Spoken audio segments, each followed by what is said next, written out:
UFC Fight Night Burns vs. Malott is this weekend. I'm going to be going through the full card, giving you the best breakdown possible. Last weekend, we didn't do too well.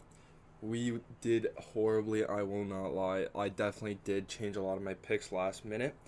If you go back, you could tell when I was a little confused when I didn't choose Padilla. I had the other guy. I wasn't sure about my thought process at the moment when I was recording the video, but still, it wouldn't have mattered. It's a draw. Gunez, that was a bad pick. I don't really like Tatiana. She is very boring to me. Ribovic, I just thought he was going to be able to, pull through, maybe stop a couple takedowns, but hey, still got to ride with my favorite fighter. Brown, he got outclassed. Pitbull outclassed. Nate, he ran into prime Cub Swanson. Cub Swanson hit his prime at the age of 42. Curtis Blades, banger fight, can't even be mad at that. The only right pick that I switched was Costa, and to be honest, I was crazy. The only pick that I switched was Reyes, and I was going to go with Walker to get the KO, but good thing I chose Reyes. I'm not even sure if Reyes won that fight, but very, very boring fight, but still. Yuri, never really like to see that. We are down 2.2% on this year's record, and my overall record is down 0.4%. We are hopefully going to recover from that. Usually at the start of the year, first half of the year, I don't do the best, but this year I've been doing okay. A little better than the years previously, but we will have a better card this card. Alright, let's get right into it. We got Jamie and we got John Yanez. Jamie, he's making his UFC debut.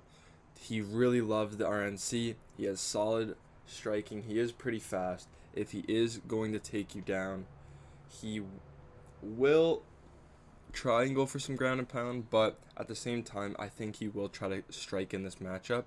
If he is taken down by Yanez somehow, he is going to find a way up. He always finds a way up from the takedown. He is never going to accept the position and just coast. He's very tough. He never really quits on himself. But John Yanez, 0-1 in the UFC. He's a very cautious fighter.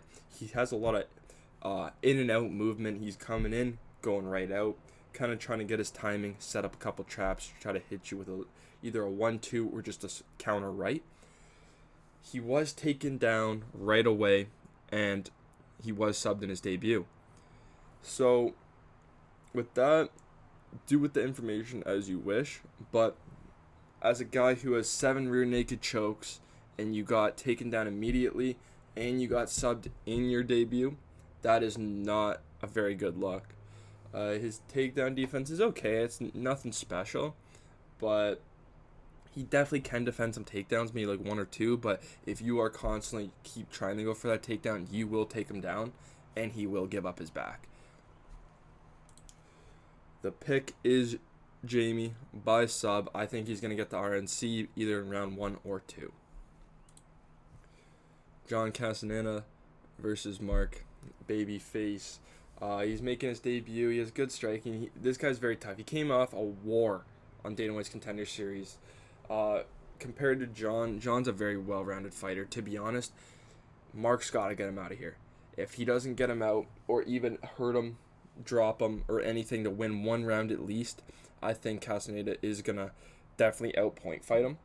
Mark is good, but he definitely is still very early in his career, and I don't think he's faced a guy like John. But Mark definitely a solid prospect. Definitely someone you should look out for entertaining fights. John, he's very tough though, but he can be knocked out. It's not like he has a crazy chin like Lopez or anything. But he does have solid wrestling. His takedown defense is okay. He's very patient with his striking, and he's always game. He's always in the fight no matter what. Even if he doesn't look like he's going to win, he could pull off a sub or like a KO. He will pull off a finish if he has to. But he is 4-4 in the UFC. He definitely does have a lot of experience. So, to get right into the pick, we are going to go with Mark by decision. I think he is going to be able to drop Castaneda. I think Castaneda keeps his chin open a little too much at times, and I think Mark will be able to just find him once or twice, drop him, and I think Castaneda will stay in the fight, but Mark will just win it not an easy decision, but a close decision, you could say. I think it'll be a 29-28. You got Mitch, and then you got Alan Nascimento. This is a very interesting fight. So Mitch 1-2 in the UFC. He is 1-2, but that doesn't really reflect how the fights have gone. He is coming off a huge win against Azat, where Azat grabbed the cage in the last round, got a point taken away, which pretty much gave Mitch the win. Mitch, very fast. He has very good striking. He looked very good in his last fight. His striking was very good. He was finding his timing well, but he wasn't really listening to his corner the best, but he was listening to him. He did take their advice, but his coaches kept telling him, yo, believe in us, just trust us, which kind of could set the tone for this fight. I'm not 100% sure on what their approach to this fight is going to be. I'm assuming it's going to be a more striking heavy, because Allen is coming off a win where Cody Durden beat him up for 2 straight rounds, and then for some reason Cody I think he either got, I'm not sure if Cody got rocked, but Cody got rocked. He tried to brawl with Allen, got tagged, and then Allen snatched up that sub. Mitch, he's not going to be like Cody. He's not just going to full pressure him the whole time, trying to keep walking him down right in his face against the cage. Mitch could get in his face against the cage, but he's not going to go full force to where Allen can throw a lucky right or a lucky left and land it and get back into the fight. To get into the pick, we're going to go Mitch by KO. I think Allen doesn't have the best chin. His striking defense is horrible, and overall Mitch will be able to take over this fight very easily. JJ Aldrich and Jamie Lynn Horth. So I'm going to be 100% transparent here. Pick who you think will win. Of course, like, that is a very obvious advice, but this is a very close matchup. JJ Aldrich, she has solid takedown defense. She has solid takedowns. Her striking has only improved. Her last fight, she looked very good. Her 1-2, the timing for it was just absolutely perfect. But she will look to push the pace, as well as Jamie Lynn Horth will look to push the pace. Jamie Lynn likes to use her striking to set up her takedowns, which Aldrich does as well. I think it's kind of the same type of fighter is fighting each other. You know what I'm saying? I think they are very similar in the fighting style. I think Lynn is coming off a bigger win than Aldrich with a KO, so I think she will come out having a lot of confidence, but that could be a bad thing as well, because if she comes in with the confidence, drops the first round, maybe she gets in her head and then loses the fight. But to get right into the pick, we're going to go with Jamie Lynn Horth by decision. I think she has enough to get it done. She's very well-rounded, and to be honest, I've been riding with her on her little streak she has had recently. She has the striking, she has the takedowns. She's very well-rounded. She has a good clinch. I just think she'll be a little better than JJ on Saturday night. Melissa Croden versus Daria. So this fight is very, very close to me, because Daria's good, but she does lack elite striking, you could say. If she had elite striking, she probably would be undefeated, but her striking is okay. It's not like she has crazy, she does have some power, but she doesn't have crazy pop to her punches where she's going to have your head going straight back, compared to a Melissa Croden where she does have that power. She has the solid striking, and she is going to grind you out and try to grind out a decision. She's looking to get in Daria's face, which will work because Daria will accept the back foot. But Melissa, she's very tough. I think she is going to try to make it a dogfight, and I do think she will go for some takedowns, just due to Daria being taken down. And in her last fight, I wasn't too sold on her winning, but she was taken down in 2 of the rounds, and she just kind of coasted there. She didn't really do much. So I think Melissa Croden could get the takedown and start ground and pound and do a lot of damage there and easily win rounds just like that. But to get right into the pick. We are going to go Melissa Croton by decision. I think she will be better Saturday, and I just do think she is the better fighter here. We got Tanner Bosner, and we got Gautam. So this fight is a pretty 50-50 fight, to be honest. Tanner was cut from the UFC recently. In 2023, he was cut, signed for another promotion, fought. The guy retired in the third round, or forfeited, and now he is back. There is a lot of concern that people are having with him due to him doing a lot of commentary for a lot of local Canadian promotions, but he is getting his second run at the UFC. I do think he could get the KO here, but it will be interesting. He uses a lot of movement. He's always circling. He is very fast though. He does want to land a big overhand and get you out of there. He wants that KO. But his takedown defense is solid. He can hold his own. He will get taken down at some point, but he will avoid the takedown, like 1 or 2 takedown attempts before getting taken down.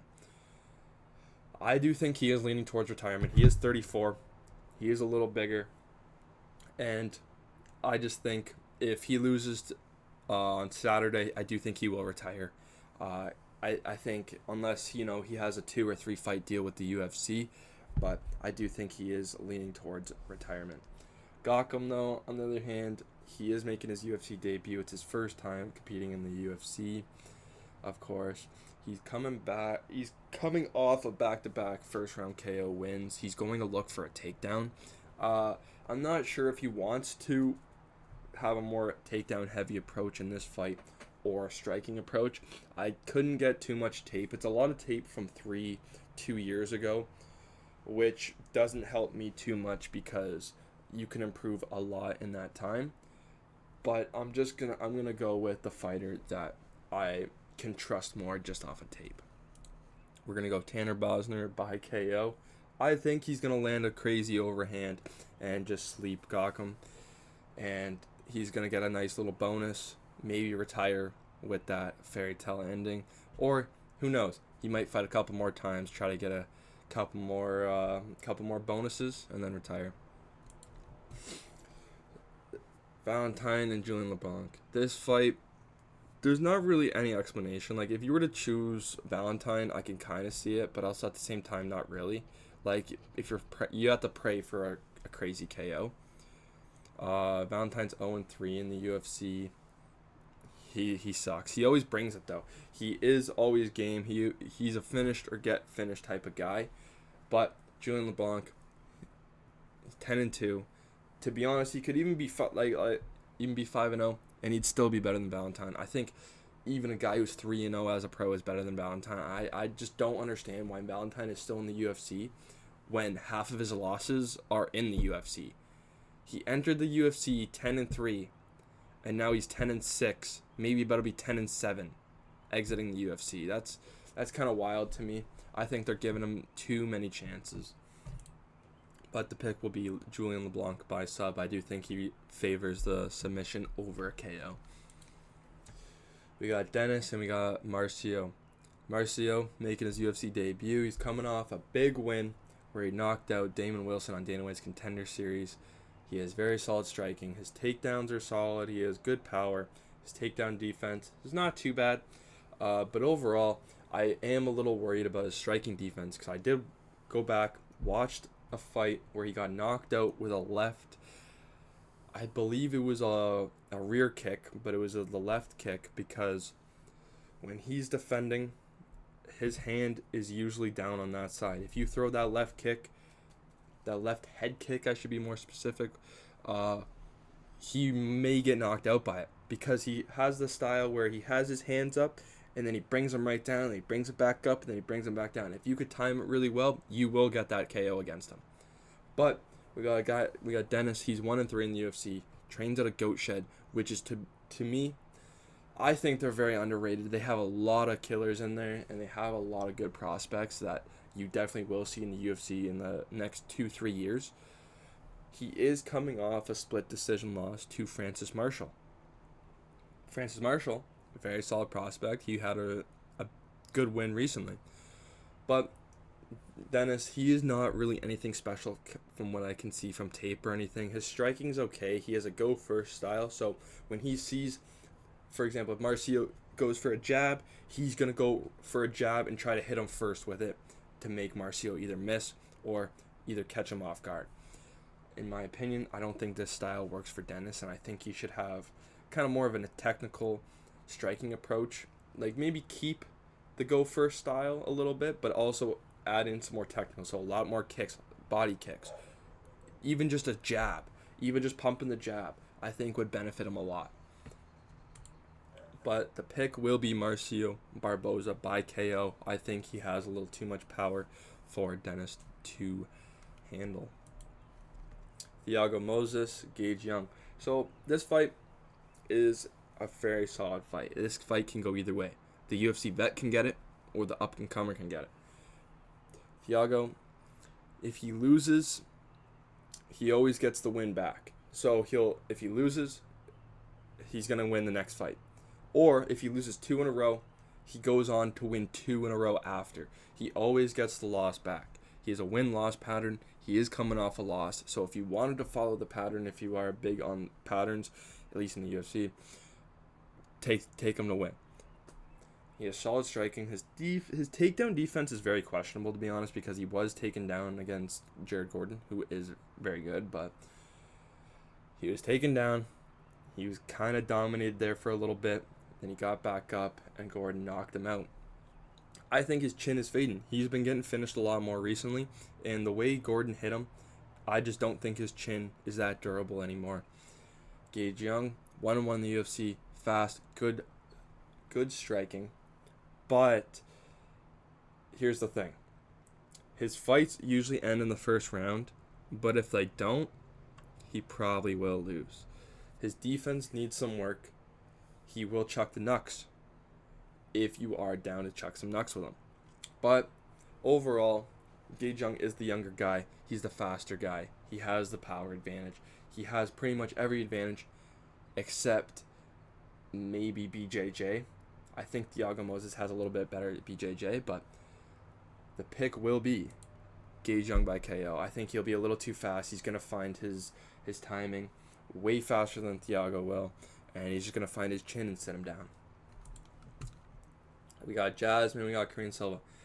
All right, I don't even really need to break this down for you, so pretty much I'm going to choose Jasmine. Jasmine by decision.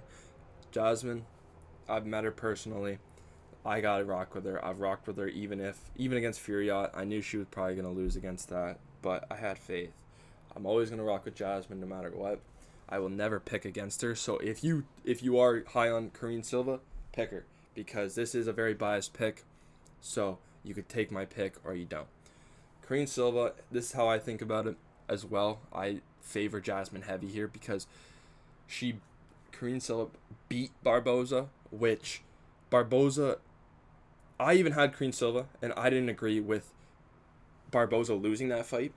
I had parlays on Silva, and I made parlays during that third round when Barboza was on top and was clearly looking like she was going to win. And I made parlays with like Alaj, Chuck, and Prates because I did the Fighting Nerds parlay. And what ended up happening was I had the best night betting-wise ever due to Carlos Prates getting a knockout in the first round, getting the KO. Big money on that, as well extra profit from Korean Silva, Alaj, Chuck, and Prates.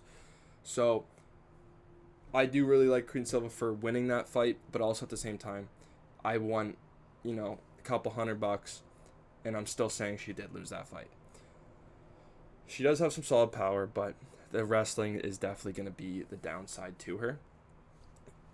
But against a girl like Jasmine, dominant wrestling style, it's a pretty obvious pick. Jasmine by decision, obvious pick for me. Should be an obvious pick for a lot of people. But if you are high on Korean Silva, I can see why you would go with her. All right. I'm just going to refer to Mandel as Rat Garbage because that's what everybody refers to him as his nickname. It is his UFC debut. He has some clean, good striking, lots of kicks. He has a strong jab, and he has good power. Coming off a big KO win on Dana White's Contender Series. Jai Herbert, 3-5-1 in the UFC. his record doesn't reflect to how good he is. He was on the wrong side of a decision his last fight. It was a split decision. He loses to top contenders. Ilia Topuria, I believe he lost to Moicano, lost to a couple of guys like that. But he beats up the mid up-and-comers, the guys who aren't very promising prospects. If you get beat by Jai Herbert, that's a good loss, but at the same time, it kind of shows you aren't too ready for that division. I call him Mr. Fraud Check. He will either, if you lose to him, you just got fraud checked, because Jai Herbert is beatable. He is on a decline, and he only really beats lower level prospects. If Mandel is actually the prospect everybody thinks he is going to go out there and beat Jai Herbert. I have Rat Garbage by decision. I think he's just going to be a little better than Jai Herbert. I do like Jai Herbert in this spot, but I got to go with Rat Garbage just due to I like his striking a lot better than Herbert's. Kyler Phillip and Charles Jourdain. Jourdain is 8-7-1 in the UFC. Very fast.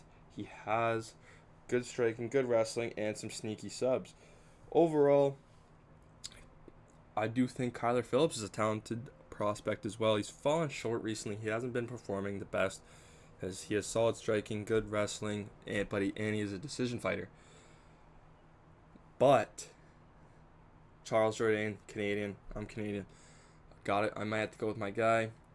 But the pick will be Charles Jourdain by decision. I just think Charles Jourdain will just be a step ahead of Kyler. And who knows, Jourdain could maybe even pull off a crazy ghillie again, because Kyler will probably shoot for blasted double leg. Maybe he can go for a single. Jourdain could just snatch it up real quick. Gilbert Burns and Mike Malott.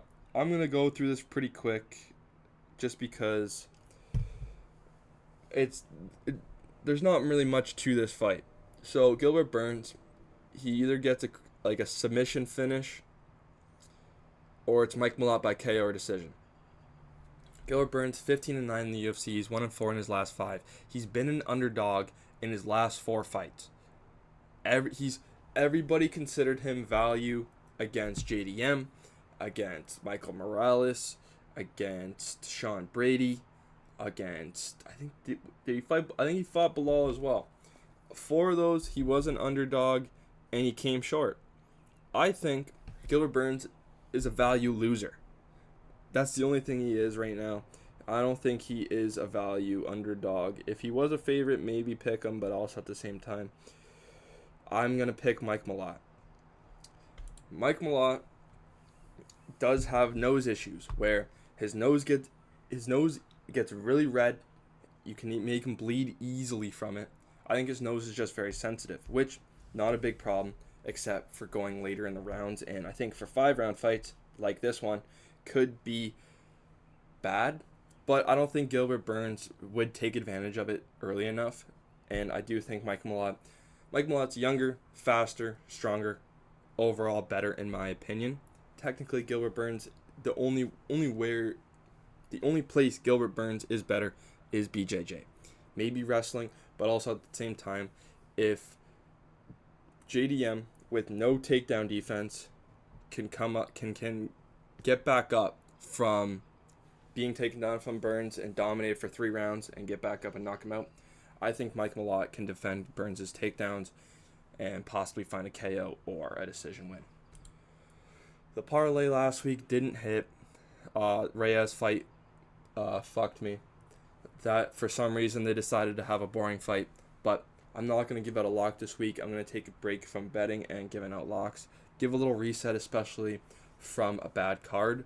I don't want to give out bad, especially when I do as bad like that. I don't want to give out any locks, you could say, especially when we just went 4 for 12, I believe.